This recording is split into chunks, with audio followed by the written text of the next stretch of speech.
I'm really excited for today's project. We are going to be learning about all different kinds of lines. So the question I have for you is, how many different kinds of lines do you know? I'm going to show you some lines, and as we go through it, I want you to answer out loud and see if you can guess what each line is. What kind of line is this? Did you say straight line? If you did, you're right. What kind of line is this?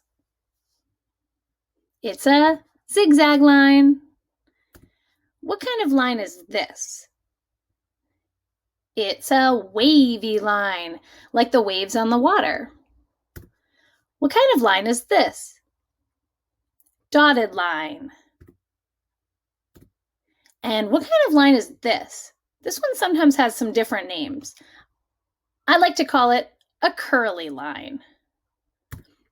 So here are all the different lines we just talked about. Straight line, zigzag line, wavy line, dotted line, and curly line. And we are going to be using those lines today to make a work of art. Lines can also go in different directions. They can go side to side, that's called horizontal. They can go up and down, that's called vertical. And they can go up or down a hill, that's called diagonal.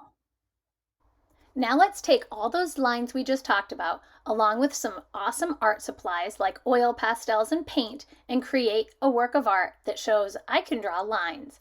Now, I know that not everybody has paint at home yet because it has not arrived yet to buy on school. So if you do not have paint, feel free to do that part of this lesson with crayons.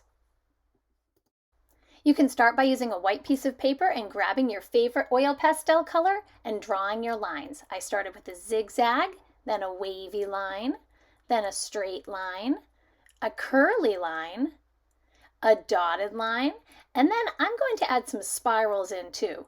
That's a line that goes around and around in a circle. After we draw those with oil pastel, I'm going to use paint to fill in colors in between. Try to use a different color of paint for each section that you created with your lines. You can see if you're able to use oil pastels and paint, how the oil pastels resist the water paint, and you can see the oil pastel colors right through the paint. I love this technique. Now remember, if you don't have paint, that's okay. You can color in these areas with crayons or even colored pencils.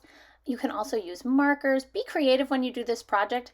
I just want to see that you are having fun and showing me that you know different kinds of lines. I'm going to go in and add a little color here too. Once your painting is completed, upload a video of you onto Flipgrid telling me about all the different kinds of lines that you used to make your beautiful painting, and tell me what was your favorite line to draw. I hope you had fun making this project. I can't wait to see your beautiful line paintings.